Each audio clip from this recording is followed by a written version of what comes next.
I pledge allegiance to the flag of the United States of America and to the republic for which it stands, one nation, under God, indivisible, with liberty and justice for all.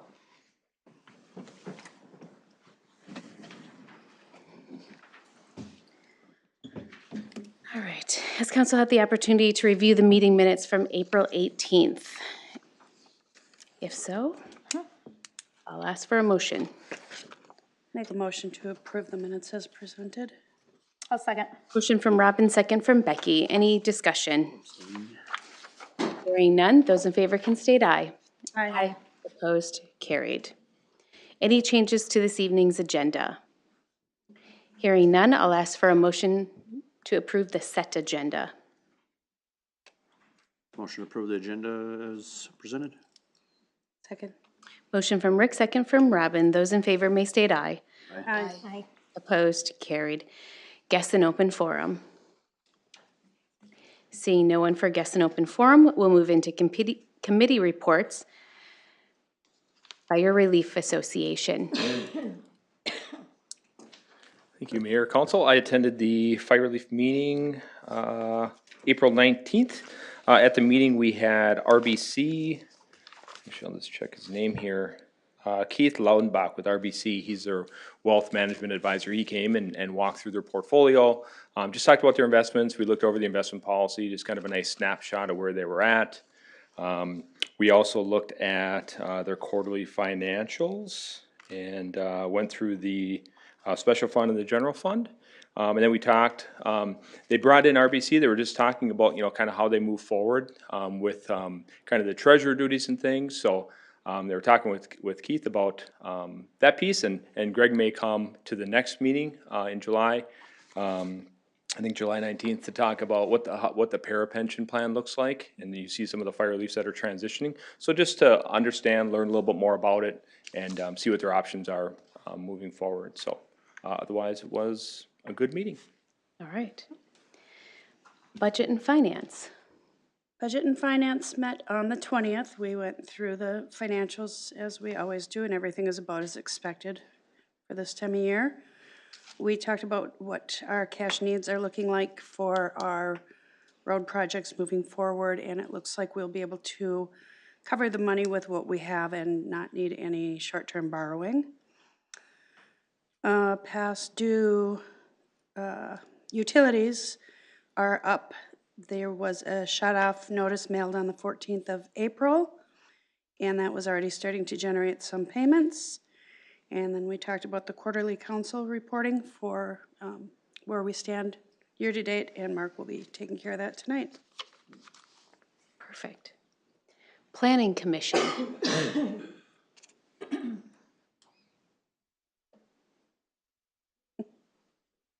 Should have sat closer.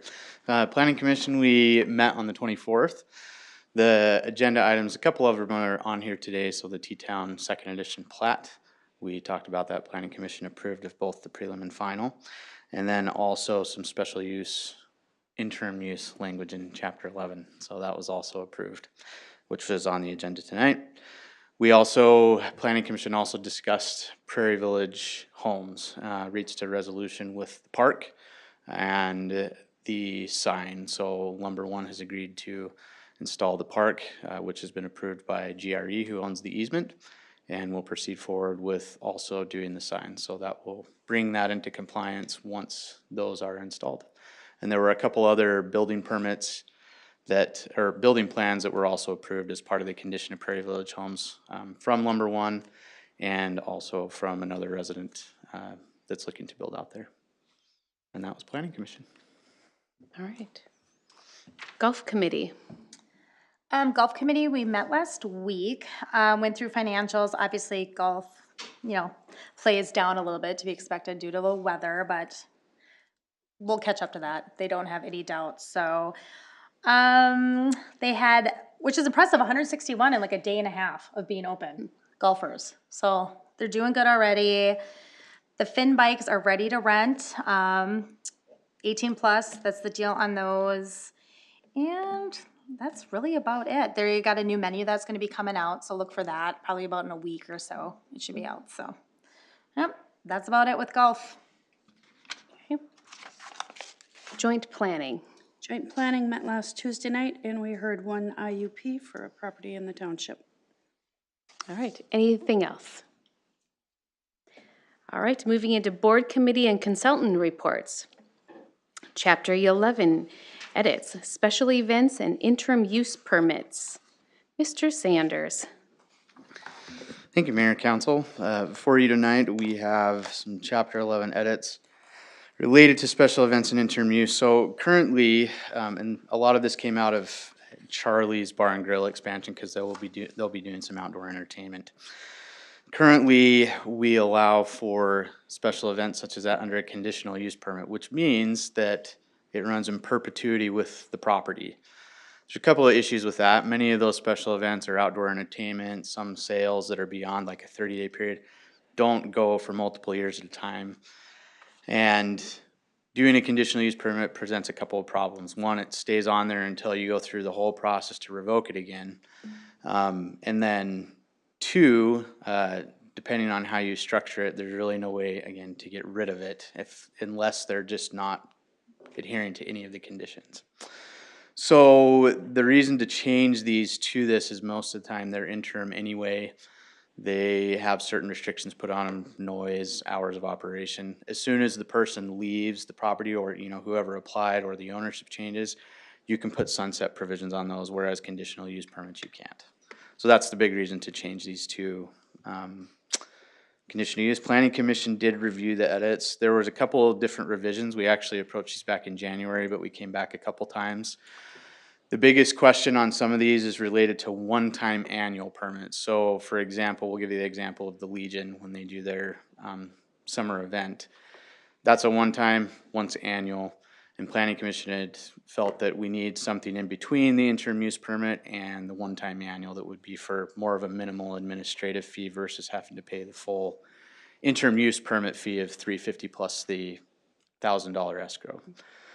So the proposal in the ordinance, which I'm sure you've had a chance to review, but I wanted to cover just for the public, the section that is key to this.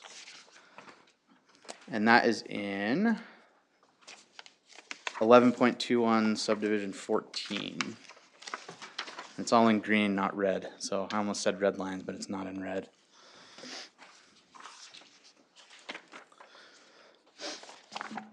So the special events would be, this subdivision in particular applies to once annual in T-Town, C-Com, C-Highway, and quasi-public zone properties. Public would be exempt from this requirement because a lot of those are going to be like your parks. Somebody's going to come in and have to adhere to what the parks regulations are anyway, if they rent a pavilion or if they do an event in those. It also prohibits certain things like the BAC and other things if they have a one-time event. But on a quasi-public or commercial, many of those are commercial in nature, it would apply. The requirements are that you can't hold a one-time annual outdoor entertainment or special event without making an application for a admin permit from the zoning administrator. And then conditions would be added on that permit, typically like you would see on an interim use. It would run for 3 years, so you would have 3 years to do that. Unless it changed in frequency, if you started to say, well, I want to do 5 of these annually, then you would need to come in and apply for an interim use permit from the Planning Commission and Council. So that actually gives the opportunity for Planning Commission to weigh in and Council to weigh in and on approval rather than just staff. But for a one-time use, you would be a permit from the zoning administrator. There's a few things in here that legal wanted to ensure that we included. These are related to things we already have in our code. So if zoning administrator can deny the permit if it would result in any of the following, and those are related to our nuisance criteria already that are in our code. Legal was a little concerned at first because when you do discretion, you have to ensure that that's kind of what are the reasons and do they have measurable outcomes that you can do, because you don't want it just to be arbitrary based on somebody's opinion. If a permit, if it's deemed, if the police department's going around and they see a problem with the permit, if it exceeds fire code or occupancy and there's some issues with that, then the permit could be revoked, again, for the same reasons that one could be denied.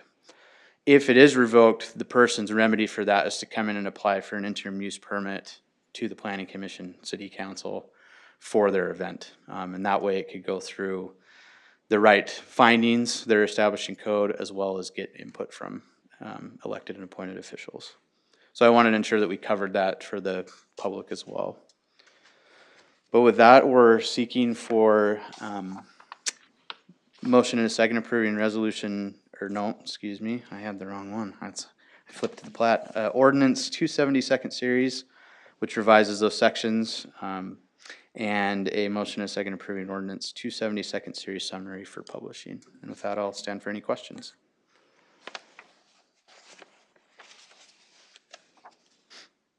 Yeah, I was happy where this landed. I know we had talked about it a lot at Planning Commission, and it just came, it started out as, we were talking about doing the IUP, but it just seemed there should have been something less, when you're talking about that one time, like the Legion, having their annual, their concert, that just didn't seem to rise to that level.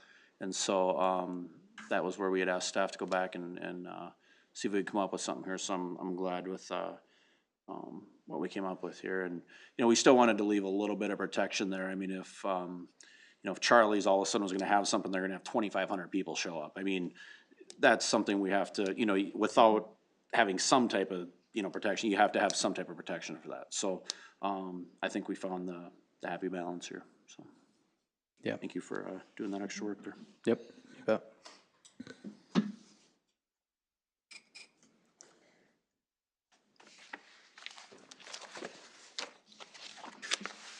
Any other questions for Jacob? I'll make a motion to approve ordinance 270 second series, revising sections 11, a whole bunch of chapter 11, land use regulation zoning in the city of Becker Code. I'll second. Motion from Rick, second from Becky. Any other discussion? Hearing none, those in favor can state aye. Aye. Opposed, carried. I'll make a motion to approve ordinance 270 second series summary for publication purposes. I'll second. Motion from Rick, second from Robin. Any discussion on the summary? Hearing none, those in favor can state aye. Aye. Opposed, carried. Thank you. Thank you. T-Town, second edition preliminary and final plats, Mr. Sanders. Yes, thank you, Mayor, Council. We have before you the prelim and final plats for T-Town Second Edition. As you're aware, this is something that the city and the township have worked on, coming to some agreement on cleaning up the lines for the fire hall. It's all part of the sale of the fire hall to the township, the old fire hall on Hancock. This would combine 3 existing lots together that the portion of the fire hall is on, and a piece of a property that the city owns adjacent to that, which would allow for some of the access and needs that on the backside for parking and other access needs. This would clean it up. It would make it a little bit better in the future too, if for whatever reason it was sold or demolished way down the road. The lot layout would actually orient, it would make the lot, again, better for development. The properties are zoned kind of a mix between here. They're zoned T-Town and R1. The one that's being carved off is currently R1, but combining they do fit with both the current zoning map. And where this is a 0 lot setback, there's no issues with setbacks of that building. It is conforming because they are 0 lot setbacks along Hancock Street. So as specified in the purchase agreement that the city entered into with the township, we cannot close on this property till the prelim and final plat, or till the plat is recorded at the county, so the final plat. So tonight we're seeking for a planning commission recommended approval, and we're seeking for a motion and a second approving 2337, resolution 2337, and resolution 2338 for the prelim and final plat respectively. And with that, I'll answer any questions.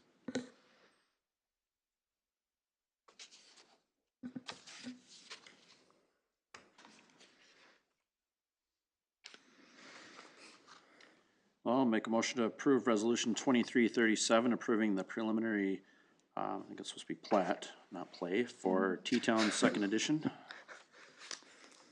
I'll second. Motion from Rick, second from Becky. Any discussion? Hearing none, those in favor can state aye. Aye. Opposed, carried. I'll make a motion to approve resolution 2338, approving the final plat for T-Town Second Edition. I'll second that also. Motion from Rick, second from Becky. Any other? Hearing none, those in favor can state aye. Aye. Opposed, carried. Thank you. Thank you. City of Becker's 2023 first quarter financials. Mr. Ebensteiner. Great, thank you, Mayor and Council, for the opportunity to present the financial update for the first quarter. Within your packet, you'll find a revised quarterly update. We took the prior format and just kind of spruced it up a little bit, brought some percentages in and moved some of the columns, so we hope that's helpful. So this will focus on the general funds, special revenue funds, enterprise, and then the custodial fire department fund. And this is through 3 months of the year, so 25% of the year has elapsed. So a good snapshot of where we are so far this year. So starting with the general fund, you know, the item that sticks out, property tax revenue at 0%. $0. You know, initially seems like an indicator of something wrong, but like we all know, tax revenue is collected through the county, and if it's in line as it usually is, consistent with prior years, we would expect about 35% to come in June, 15% in July, and then the additional 50% right around November, December. With that, other general fund revenues, items are either at or above the 25% of budget. Licensing revenue and other revenues from interest are coming in very strong through the first quarter. And on the expenditure side, in aggregate, general fund expenditures are favorable at 23.68% of the budget. As mentioned, you know, 25% of the year has elapsed, so favorable there within those budget constraints. Moving on to the EDA fund. Very similar constraint on the property tax on that explained timeline. On the expenditure side, favorable there at 17.81% through 25% of the year. So good activity there. Community center fund, a portion of the community center revenues are also property tax revenue. So those same constraints, we'll expect those revenues to come in later in the year. On the user fee and other revenue side, they are at 28.26% of budget, so favorable for, through that first quarter, and reflects that membership recovery that we have discussed. At Budget and Finance, usually every couple months we'll look at membership numbers and evaluate, you know, where we're at, and look at the cycle throughout the year. Expenditures in the budget are in line expectation. 25.5%, so very much in line with budget expectations. The golf course fund, as Becky had mentioned in her update, you know, revenues are lagging a little bit on the operation side with a late start. So not a real good comparison to say prior year, but even just looking at, or as you look at prior year, you know, operations lagging slightly, but food and beverage is in line with prior year. So great to see there, and you know, we look at on the budget and finance side, we look at projections throughout the year, so expecting a strong start here as we get into golf season. On the expenditure side, we have incurred both. There we just timing of payments, property and casualty, you know, big annual payments, workers' comp, things that we just pay the one time. Those came in and paid in March, so really expenditure heavy, but won't have additional payments throughout the year. So in addition, the pro shop purchased a lot of the merchandise on the front end of the year, so a lot of those expenditure heavy items, you know, earlier in the year, and we'll see those revenues reflect in future periods.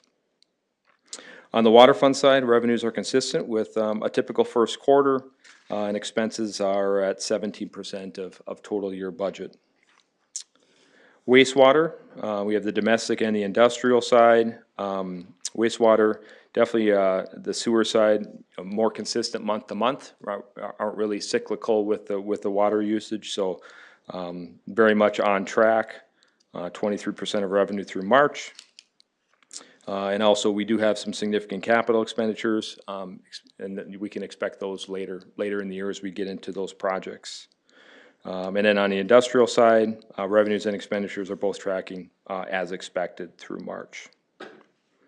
With the fire fund, there very much revenue on the property tax side driven, so we'll see those revenues come in later in the year. And then on the expenditure side, 13% of the plan through the first quarter.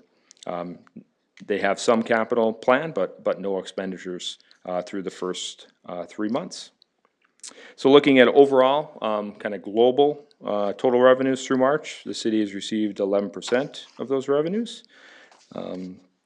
And then on the total expenditure side, we're at 20% of total year budget, which is favorable with being 25% through the year.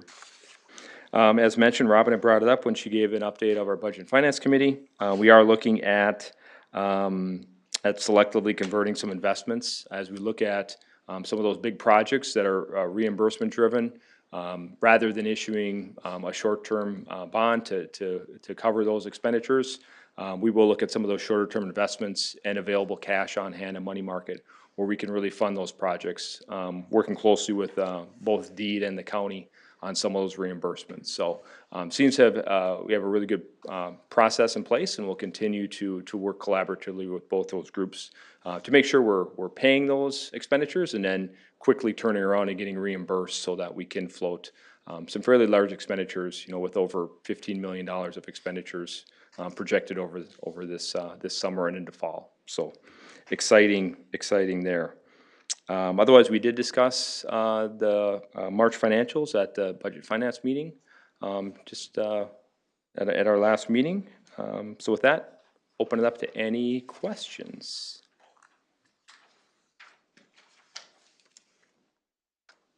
I did have one quick question just on the budget calendar while I had this opportunity, because we are getting into 2024 budget discussions, which is exciting. We were looking at, in the past, we've had the fire joint meeting on a Monday, and then we've done back-to-back work sessions, Tuesday, Wednesday. Looking at council's kind of comments, suggestions, is that a good format? Or would you like to, joint planning Monday, or joint meeting Monday with fire? We could do an exec session on that Tuesday, and then just come back at the next regularly scheduled council meeting and do another exec session on an additional piece of the budget. So do you like the condensed 3 nights in a row, or would you just like to spread out that, rather than having that Wednesday session, just kick that off a couple weeks? What are the dates on it again? 17, 18, 19. The 17th, that is I believe that is the township's meeting, and that's the reason we utilize that Monday is because they're already in session and Yep. we attend. So the Monday is set, that'll be your joint. Yeah. Then do you want to go back to back Tuesday, Wednesday, or would you like to space out that Wednesday and kick it a couple weeks down the road till, be the first August, be August 2nd, would be that additional? Which we don't necessarily have anything planned on the 2nd for, it would just be, we could pull that budget discussion into that. I don't like having 2 weeks between them, especially because we talk about, like, one night we'll do general fund, the next night we'll do, it's like the other half of it. I don't remember how we split them out, but it seems like they're just kind of an A and B conversation almost. And the second night, I think especially, is usually a little shorter. Are we doing A, B, and then capital improvements? I don't know. Do we they present it all? CIP? I think we did. I thought last year we did CIP separate, like it was in August or something there. Yeah, it may be depending on, say, that Wednesday, if we had maybe a portion of the CIP, something smaller, we might pull it in. We would just look at what we would have for capacity to pull in, but normally we'll come back in a full additional session on the CIP side. Well, being that, I mean, we're looking at it as a whole, and so if we get the details about half of it, let's just say it's half one night, half the other. I don't know. For me myself, it's easier for me to think of it when they're close together, not necessarily back to back. Like if it doesn't have to be the next day, but close. 2 weeks is a lot of time for me. I'll forget about some of the stuff in the first. Yeah. Consensus? Good. Similar with prior year? Okay. Good. Yeah, we don't have necessarily a preference. Just wanted to bring it to council as we're looking at the calendar and what works the best for the group. So appreciate the feedback. All right. Thank you. All right. right. Consent agenda, Mr. LaRue. Mayor Bertram, city council members, there is one change to the consent agenda. Staff has removed the Johnson Control Service contract. I've sent it over to legal to have them review it. There were a couple of concerns in their proposed contract. So the items for approval on tonight's consent agenda include the hiring and termination report for Pebble Creek Golf Club and the Becker Community Center. Number 2, partial pay request number 6 to R.L. Larson Incorporated in the amount of $8,980,098.67 for the 2022 County Road 53 Street and Utility Improvement Project. And with that, I'll stand for any questions.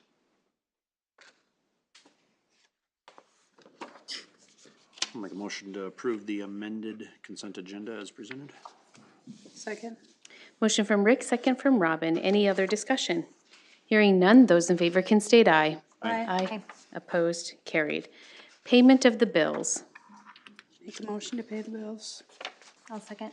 Motion from Robin, second from Becky. Any discussion? Hearing none, those in favor may state aye. Aye. Opposed, carried. Anniversaries for the month of May. Talk about things going really fast. Our city administrator, Greg LaRue, is celebrating his first year with us. Cheers. Phil Knutson, our public service director, is celebrating 4 years with us. Kristen Hines, the administrative support specialist at the police department, is celebrating 5. And Derek Rhodes, our maintenance worker at Public Works, is celebrating his 2nd year with us. So congratulations to those employees. I will ask if council has anything else for the betterment of Becker. I do have one thing. Recycle Day, just to make sure that it's on your calendars, is May 20th from 9 to noon at the Northern Metals Recycling location. And if you need additional details, the city's website has a link that will bring you right to the event, and you can see what is and is not being accepted. And then Mr. LaRue had something. Mayor and city council members, it was mentioned that the golf bikes are here. We have planned to invite you out to the golf course following the meeting if you wanted to look at them, ride them. They'll go through the sign out process just so everybody has an idea, and then we'll go live with them tomorrow. So meeting has been posted. So in the event a majority shows up, so it has been noticed, but we won't be conducting any business, obviously. So please join us after. Wonderful. Thank you. Does council have anything else? Nope. No. All right, I would ask for a motion to adjourn. So moved. Second. Motion from Robin, second from Rick. We are adjourned at 5:27.